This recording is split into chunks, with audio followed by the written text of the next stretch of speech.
Hey everybody, we're at PBEXPO. Joining me right now is David from Aerotrax Technology. David, how's it going? Going pretty well. How are you doing today, Greg? I'm doing pretty good. You know, we're out here, just getting towards the end of the day here, and ready for a beer.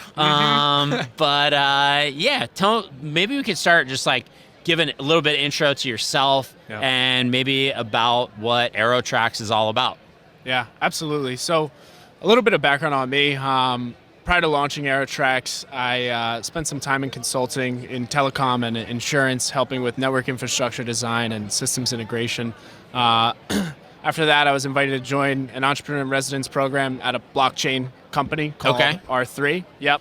At the time, my co-founder, Fong, he had a little bit of aviation experience, not that much, and I had a little bit of software and data transformation experience, but also not that much.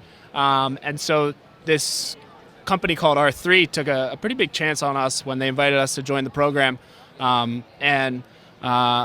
Eventually, over the last 2.5 years, we've been building software that allows airlines to track their parts throughout the life cycle. And so last year, R3 ended up investing in us, which is pretty exciting. But at the moment, right now, we're focused on one specific use case on our platform, which is focused on the interaction between airlines and third-party repair facilities. So helping to streamline and really solve a lot of the inefficiencies in the interaction between airlines and third-party repair facilities. Okay. And when you mean like the interaction, you mean like the transferring of parts and all of the data that goes along with them? Like what are you actually solving? Yeah, exactly. So it's really about the repair order process. So being able to, for an airline supply chain manager, have a 360-degree view of what's happening to their parts when they're outside of the hangar or off the aircraft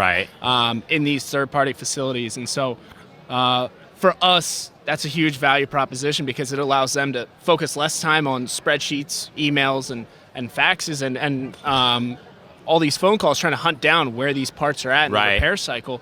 Instead, allowing them to spend more time planning and driving operations and really problem solving things as they come up. So it's a big differentiator for them. And then on the MRO side, just being able to automate some of their workflows that they do, because like we had talked about a bit before we jumped on, is like scanning paper documents in, saving them in the right folder, passing it along to the right person, and then that process is just circular. And so finding a way to have systems to communicate with each other with a trusted layer, which is our blockchain platform. Gotcha. Yeah, because I'm used to seeing, part comes off of an aircraft, take all the paperwork, basically like tape it or stick it in the box, send it off, and basically you're just waiting for it to come back with a new 8130, new documentation. So you're really streamlining that process and creating a digital kind of like verified record that goes along with that action. Yeah, absolutely. And I mean the key piece of it too is visibility. So for the MRO, if they can see what parts are going to hit their back door 2 days before they show up, that's huge. They can begin to plan the work pack. They can begin to allocate resources to that job.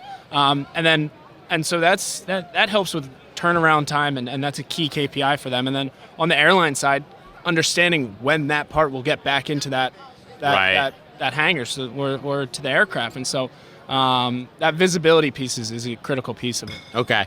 So tell me about the blockchain. How does that actually, like that technology, I know it's thrown around a lot. It's kind of like a, pretty big buzzword right now.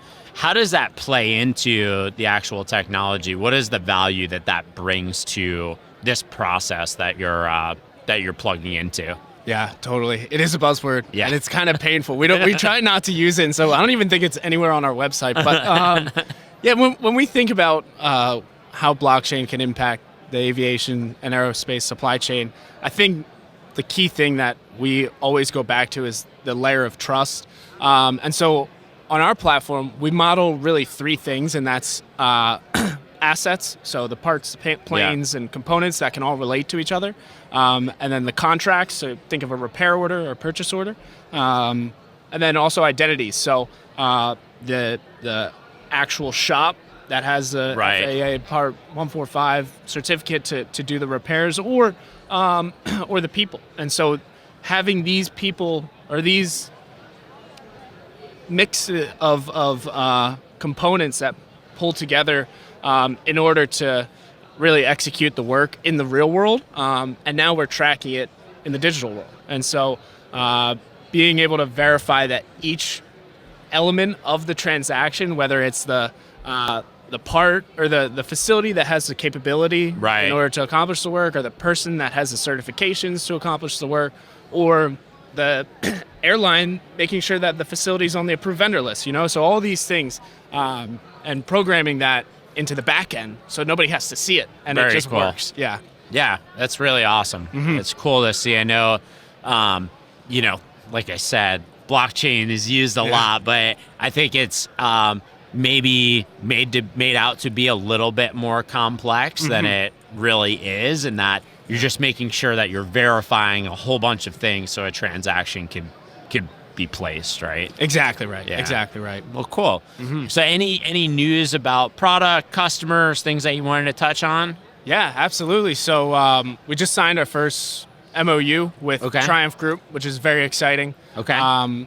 They're an industry leader in the MRO space. Yeah. And so having their team supporting us as we go forward, and also our team supporting them as they go forward, it's a really strong relationship for us. And beyond that, we have a couple airlines that are unannounced that have just begun to get going for us, which is also exciting, because on the MRO side, from a Triumph perspective, that's new business that's being driven on the platform. So that's exciting. And then beyond that, one of the key barriers before last year to adoption that we kept running into is information security practices and cybersecurity. And so we kept hearing it in earnings calls from CEOs, and we heard it from our buyers that, look, you guys need to get you guys need to be certified like all the other systems and software we use. So we were just accredited as a SOC II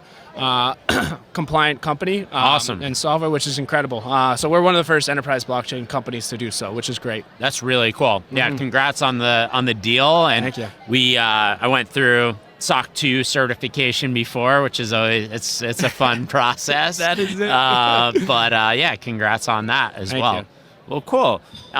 Anything else you wanted to hit on? I guess for people that don't know you and want to learn more, where can they find you?